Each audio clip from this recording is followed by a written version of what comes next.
We have a statement from President Biden on the situation in Tennessee tonight, just released by the White House.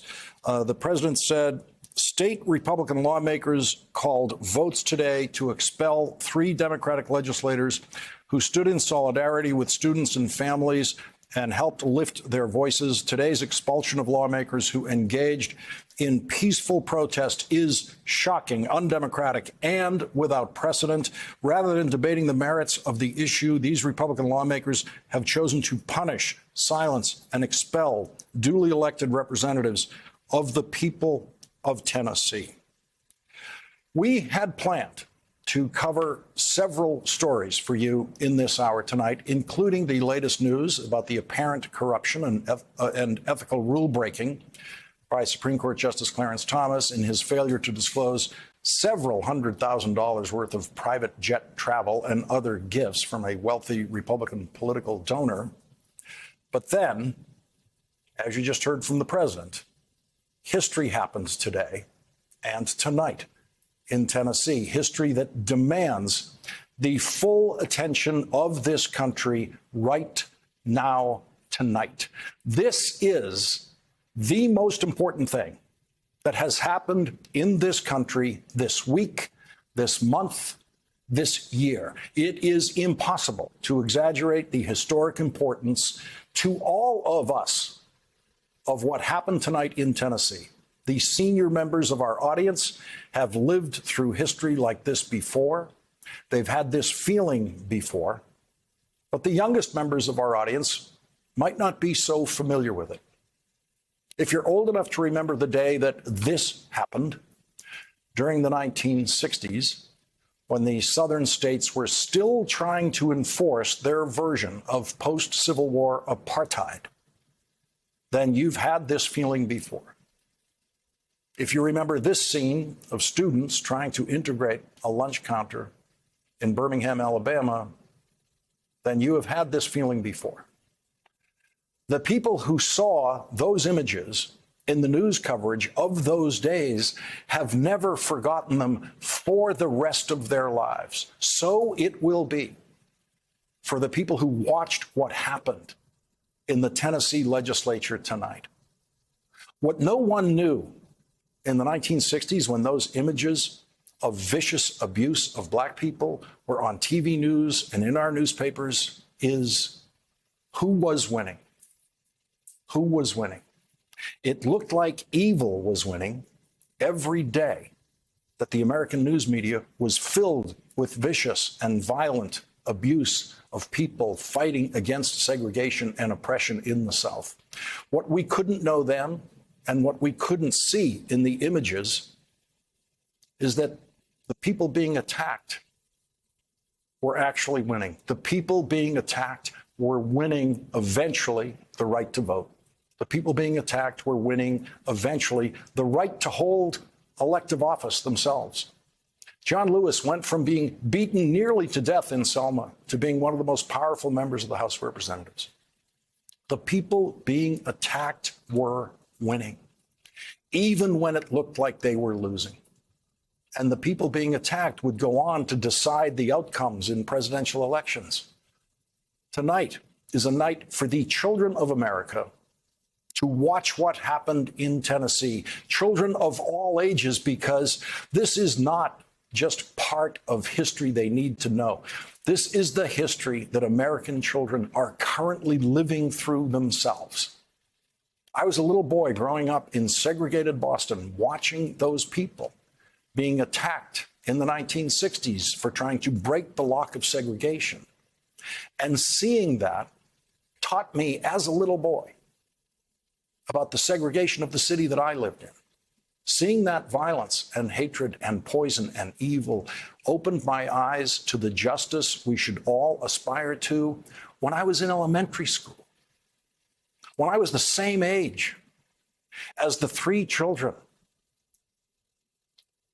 shot and murdered in their school in Nashville, the shooting that provoked what happened tonight in Tennessee. which is what this history-making scene in Tennessee and the legislature was all about. It was about the life and death of children in America now. It was about those dead children and who is trying to protect the children of Tennessee and who isn't.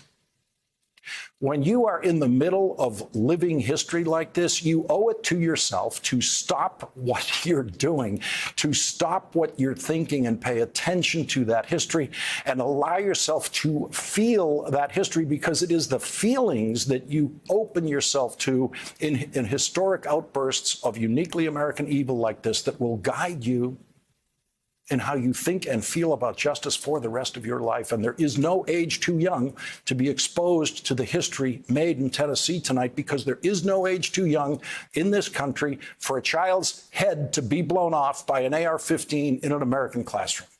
It's happened in kindergartens in this country.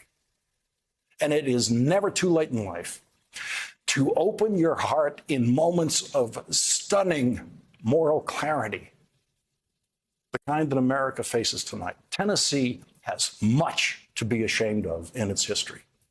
The Tennessee legislature, housed in a building built by slaves, has hundreds of years of shame in its history.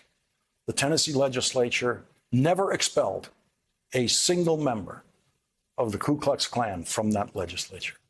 The Tennessee legislature never did anything about the hundreds of lynchings of black people that occurred in the state of Tennessee. They never did a thing about that.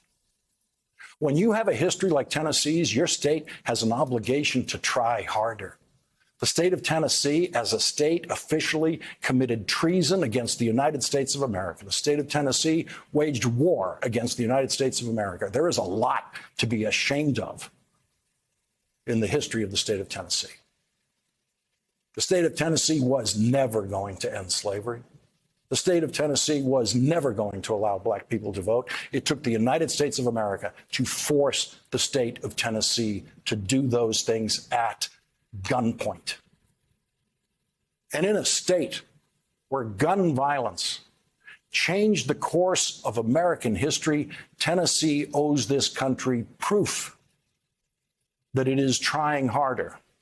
In Tennessee, the state where the Reverend Dr. Martin Luther King Jr. was assassinated and changed the course of history, Tennessee took its place again tonight in delivering political assassinations to 2 black members of the Tennessee legislature, while at the very same time, they voted not to punish in any way a white member of the legislature for doing exactly what the 2 black members did. The racists in the Tennessee legislature could not have screamed their hatred more loudly and clearly than they did with their silent, cowardly votes. I was very lucky when I was a little kid watching television news and having Martin Luther King explain to me what I was seeing in the news footage from Alabama and Mississippi and elsewhere.